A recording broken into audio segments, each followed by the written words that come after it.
Hello, karibu 6 Graphics. Leo tunakwenda kuonesha jinsi ya kufanya kompyuta yako iwe ina kasi zaidi. Jinsi gani unaweza kufanya refresh ya kompyuta yako kila baada ya miezi au mwezi, ili kidogo i-maintain ile kasi ambayo inakuwa nayo wakati unapokuwa umeingiza window.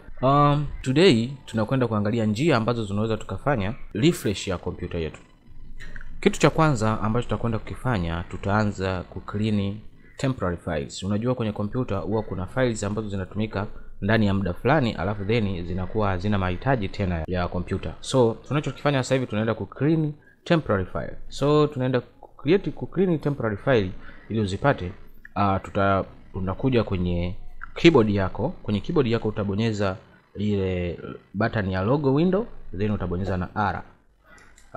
Ukibonyeza hapo utakuja option kama hii hapa ambayo imeandikwa run. Okay, hii hapa. So kwenye hii option hapa nitaandika maneno yafuatayo. Nitaandika %, okay, nadhani naona imeshakuja. Nitaandika %, afu nitaandika temp, afu then nitamalizia %. Ukishaandika namna hiyo una click okay. So ukiklik okay ita search for temporary files. Ukiangalia hapa temporary files zote hizi zote ni temporary files. Zote hizi ziko temporary files, zimeshatumika na matumizi yake yameshaisha. Na ukitaka kuangalia ukubwa wake wa hizi temporary file, ukibonyeza control A kumark zote, then right click, then inaenda kwenye properties, uangalie, unaona kabisa zina GB 3 kabisa. Hiyo temporary file ina GB 3. So hapa tunachotakiwa kufanya ni kudelete hizi zote. So tunakuja tumemark zote, tunakuja tunabonyeza delete. Tukidelete tuna delete all of current items, na bonyeza kwa ina delete zote hizo kitu hizo. Okay,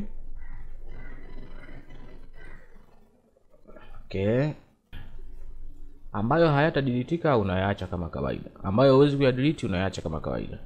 Lakini faili nyingi ambazo unakuwa zimebakia unakuwa umezidelete zote. So tunawait imalizie kudelete, nitakuja ikimaliza kudelete. Okay, temporary file tumesha delete, na hizi zilizobakia zinaonekana zina umuhimu sana. So tunaziacha kama kawaida, kwa sababu ukiangalia hapa ni size ngapi, unaona kabisa ni MB 1 hapa. So tunaachana nayo. Okay, hiyo ni hatua ya kwanza ambayo tumeweza kudelete temporary files. Hatua ya pili tunaenda kudelete updates. Kama unakuwa una search for updates, ukienda kwenye updates, okay, updates, ukienda kwenye update hapa huwa update zinajidownload. Ukiangalia hapa mimi I'm up to date. Zikijidownload zile update huwa zinaingia kwenye computer, then baadaye zinakuwa installed kwenye computer. So ulipozidownload pale zinabakia, so zinaendelea kujaza hiyo sehemu yako, inaendelea kujaza diski yako ya computer. So hizo na zenyewe zinatakiwa zitoke. So unachotakiwa kufanya, unakuja kwenye search, popote kwenye kompyuta yako, search, andika disk cleanup kama hii hapa, disk cleanup. Ukiandika disk cleanup inakuja hii hapo, nabonyeza hiyo disk cleanup, inakuja namna hii. So hapa kuna sehemu ya kuchagua drives ambayo tunachagua drive C, kwa sababu ndio sehemu ambayo vitu vingi vikidownload vikifanya nini ndio vinaingia pale, na pale ndio kuna system, kuna operating system yetu ambayo ni Windows. So tuna click okay. Itaanza kucalculate temporary files. Kiaja hapa kuna sehemu ya kumark na kuunmark. Kwa mfano ukiangalia hapa kuna download program files ni 0, temporary files ni 6 hizo hapo. Kuna window error report ina hizo hapo KB. Kuna recycle bin. Umeona recycle bin hapa yangu ina 5 hapa GB. So ninachokifanya nakuja hapa nabonyeza tena clean up system file. Okay, nikibonyeza namna hii italicalculate, then tena kuangalia je iko sawa.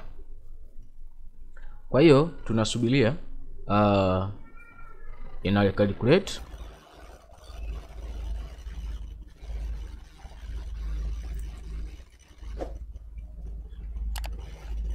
Okay, imeshamaliza, na ukiangalia hapa imetafuta na imepata 10 GB.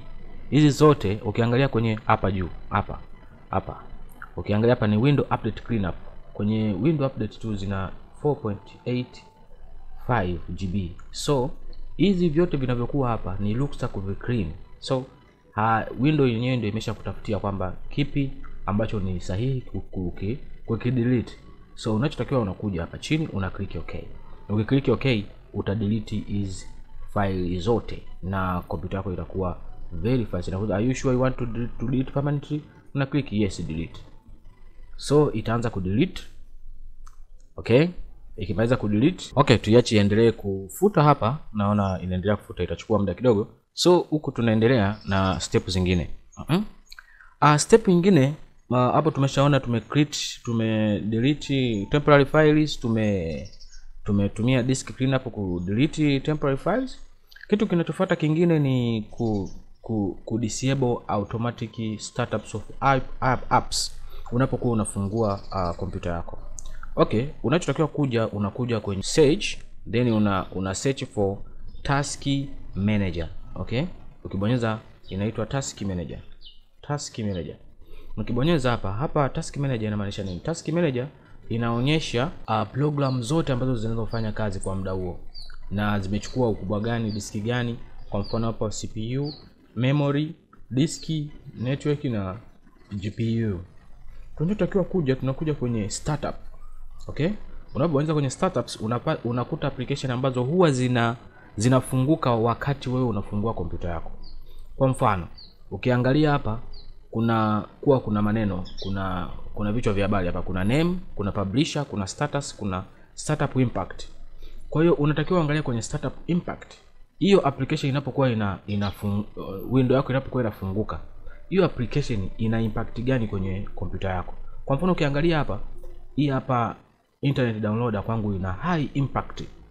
So high impact inapelekea kama una memory ndogo, kwa mfano una RAM ndogo, kwa inaweza kufanya kompyuta ikatumia muda mrefu sana kuload kabla ya kufunguka. Kwangu mimi hapa nina RAM kubwa, kwa hiyo moja high impact sio kubwa, na nyingine hii hapa chini high impact. Ukitaka kuzitoa hizi sasa kwa disable,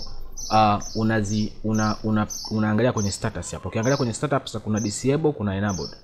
Kwa hiyo nikitaka ku disable, kwa mfano ni disable Steam Valve Corporation, nikija hapa nikibonyeza namna hii, hapa pembeni hapa chini kuna sehemu ya ku disable.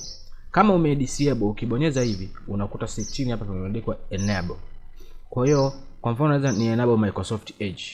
Enable inakuwa enabled. So nikiwa nafungua kompyuta yangu na Microsoft Edge itakuwa inafunguka kwa wakati huo. Okay, itakuwa ina run in the background. So mimi ninachofanya na disable. Okay, nikija labda hapa na kwenye Steam na disable pia. Okay, kwa sababu ina impact ya high. So naacha tu internet downloader kwa sababu ni muhimu sana kwangu mimi. Hapo tumeshaona jinsi ya kuweza kudisable apps ambazo zina auto restart wakati unawasha kompyuta yako. Ukishamaliza hapo unakata namna hii. Hiyo tumemaliza kwenye startup app, kudisable startup app. Issue nyingine unachotakiwa kufanya ni kuja kwenye kuinstall program ambazo zinazofanya auto restart au program ambazo hauzitumii kwa muda na hauna kazi nazo. Unachokifanya ni kuja hapo, unaenda kwenye control panel, unabonyeza unaandika control panel, then unaenda kwenye control panel. Ukifika kwenye control panel unaenda kwenye programs, unstall programs. Ukifika hapa utakuta programs zote ambazo ziko kwenye kompyuta yako ziko hapa. So utaangalia program ambayo hauhitaji na hauitumii kwa wakati huo. So unachotakiwa kufanya una click mara moja namna hii. Ukiklik namna hii mara moja unakuja hapa unabonyeza unstall. Okay, unabonyeza unstall. Ukishabonyeza unstall utapata process zote na uninstall hiyo program yako na utapunguza uwezo wa processing unit kuprocess mambo mengi kwa wakati mmoja. Okay, hiyo ni hatua ya kuinstall unused apps. Hatua nyingine ni make default app. Kwa mfano unatakiwa ufanye default app kwa mfano unataka kufanya default app labda kwenye mtandao, labda kwamba ipi browser unayotumia kati ya Microsoft Edge au Firefox, Opera Mini au Microsoft Edge. Kwa hiyo unatakiwa ufanye default app, yani uzi direct. Kwa mfano unapotaka kwa zip file unatumia program gani, kwa hiyo unatakiwa ufanye ile default ili kuepusha application kuwa haziko specific kwa kitu fulani. Document unafungulia application gani. So hizi vitu vyote, kuna vingine vinajiingiza direct zinakuwa default, lakini kuna zingine unakuta kuna application kama mbili. Kwa mfano mimi hapo ukiangalia nina Google Chrome au pia na Microsoft Edge. So hapa ipi ni kipi, kwamba nikibonyeza link yoyote nani atakayefungua kati ya Google Chrome au Microsoft Edge. So unachotakiwa kufanya hapo, unakuja kwenye search afu then unaandika default app. Okay, unaandika default app. Okay, default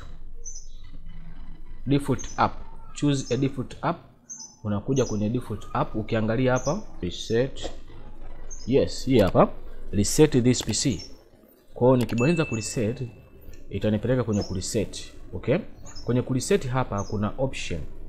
Okay, kuna option. Kuna option ambazo hizi zote reset na advanced setup, kuna recovery option hapa.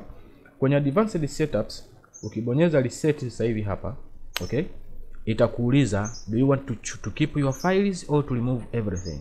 So kwa sababu unataka kompyuta yako iende faster, unachotakiwa kufanya una choose keep my files. Ukishabonyeza keep my file itakupeleka next, then utasubiri ita reset system na ita install window yenyewe na itawaka yenyewe. Unachotakiwa kufanya tu ni ku limit isije ikazima wakati ikiwa inafanya hii process.